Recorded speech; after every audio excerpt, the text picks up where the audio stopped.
Hey guys, it's your gay sports fanatic, and here we are, the final regular season weekend of the NFL, Week 18. And I'm going to actually focus on the last game of this regular season, which is the 272nd regular season game of the NFL in 2024. And it just so happens, in my opinion, to be the best. It's the Vikings against the Lions. Now, you Lion fans, I don't want you to tune out on me here because you see me in a Randy Moss jersey. Okay, I am a Viking fan. I've made no bones about it all year. I'm stunned by this team in a good way, but I love the Lions. If you go back to August, I think I did 2 full shows on the Lions. So I love this Lions team. But got to be honest, but I call balls and strikes. So let's get down to it here. So, how important is this last game of the NFL regular season? Well, I'd say it's one of the most important regular season games ever played. I'm going to say that now. I'll tell you why. Because we all know that the winner gets a number one seed, which means they get a bye and they get home field throughout the NFC playoffs.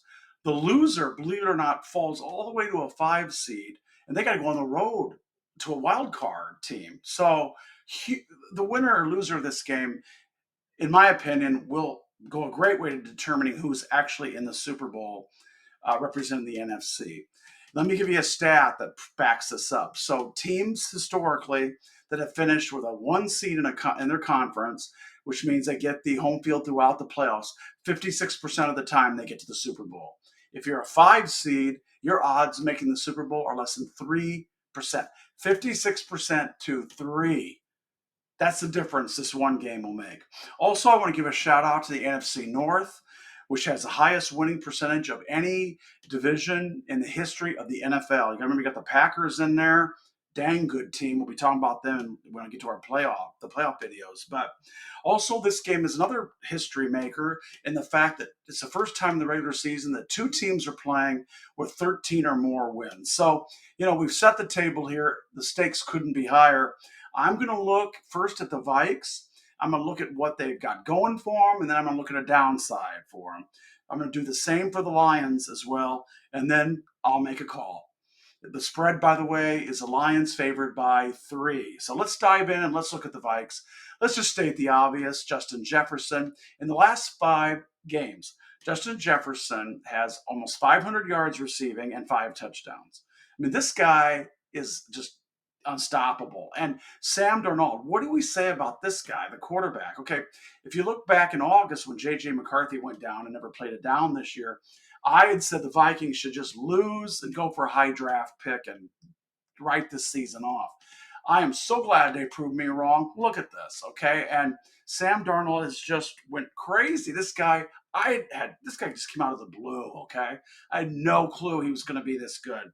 I don't think anybody did, but God, this guy is totally on fire. So I want to mention a big upside for the Vikings here in this game. So obviously, the obvious things are there. But the other obvious one is that Blake Cashman, defensive tackle, is playing in this game. Now, he played in 13 games for the Vikings this year, and they went 13-0 when he was in the lineup. This guy's awesome, okay? He did not play against the Lions when the Vikings lost 31-29 in Minneapolis. He'll be playing Sunday. This is a huge plus, in addition to the pluses I've already mentioned of Jefferson, and is it on the defensive side. So the Vikings got a lot going in here. Also, on the plus side, they're winners. Winning is a habit. They find a way. I love teams like this. So, they get the W's. They're not used to losing. So you go in with that attitude as well. What's the downside? Really, there's only one. They got to go to Detroit to win this game. And that is a huge, huge downside. So now let's talk about Detroit. Well, again, just like the Vikings, you've got the obvious. First, you got the best coach in the NFL in Dan Campbell. No question, no doubt about it. You've got, Amon-Ra St. Brown, Jared Goff, Sam Laporta. I mean, you go on and on and on here. So Detroit has got these great players, but they've got something that gives them a bit of an edge, because these 2 teams, statistically, if you just look at the sheet of paper of them both, the stats, it comes out pretty much an even match. But then you look at intangibles, and what Detroit has got is Motown and the home crowd Sunday night. You guys, this game Sunday night that crowd will be absolutely electric. As I said in August, this whole Detroit is coming back. Detroit is on a renaissance after decades of decline and a bad rap. Detroit is back on the map, and the Lions are leading the way. So this place, Sunday night, it's going to be a madhouse. I say that home crowd is worth 7 to 10 points to the Lions, and they're going to be so jacked for this.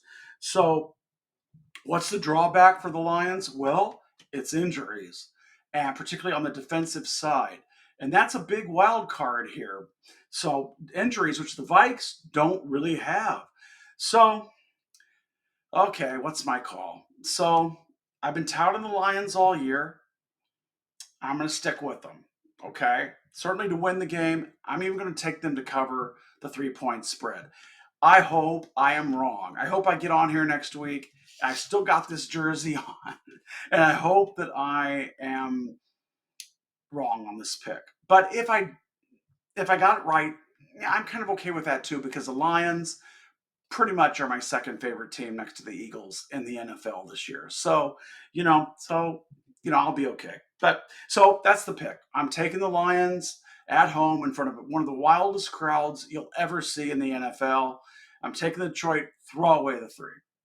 So now the other topic I want to talk about you guys real quick, because I've been harping back since August on Saquon Barkley, and I did a show, The Time Is Now, with Saquon back in August, and I was talking about how this is his time to shine. It's now. He's with a good team. He's healthy. He's not a kid anymore. This is the time to do it. And you know what? Saquon has done it.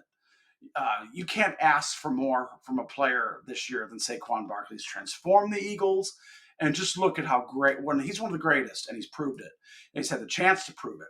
However, he could break, as everyone knows, 101 yards away from the single season rushing title that Eric Dickerson set 40 years ago. And I think that record could stand for a long time, because running backs aren't the same as they used to be. They don't have the durability. The position is just devalued. The game has evolved to passing much more than it has in these last 40 years. That used to be more of a run attack. So I don't know that anyone will ever come this close again to Eric Dickerson. It could be wrong, but it hasn't happened in 40 years. So I know the news is out today that Saquon will not play against the Giants. How ironic is that, huh? But he will not play against the Giants on Sunday. Therefore, he will not break this rushing record. And I get it. I'd love to hear from you Eagles fans on this, because I understand that you wouldn't want to play them. I mean, you want to win. The goal is to win the Super Bowl, and you don't want to play anybody in this game that means zip against the Giants. But you know what? I have to say, just as a historian and for history and as a fan, I'd like to see Saquon in there. Just give him the ball every dang down, maybe throwing a few passes. And once he hits 102 yards, pull him out and let him make history. But that's not going to happen. So, and I'm sure Saquon has too much class to say this, but I think I'll say it for him. He's got to be disappointed. You've come all this way. Probably you'll never get here again. And you've got a game against a lousy team to get this record, and you're not going to play. So I feel bad for him, but still, he's in the history books. So you guys, that's the show. We're done with the NFL regular season, but don't despair. The best is yet to come. So you guys, be sure to comment. But I'd like to hear from you Eagles fans on what you think of Saquon not playing and going for this record. And also be sure to like or to, of course, subscribe. So anyway, you guys, let's enjoy our last regular season weekend of the NFL. In particular, let's enjoy this great showdown Sunday night. So thank you, you guys.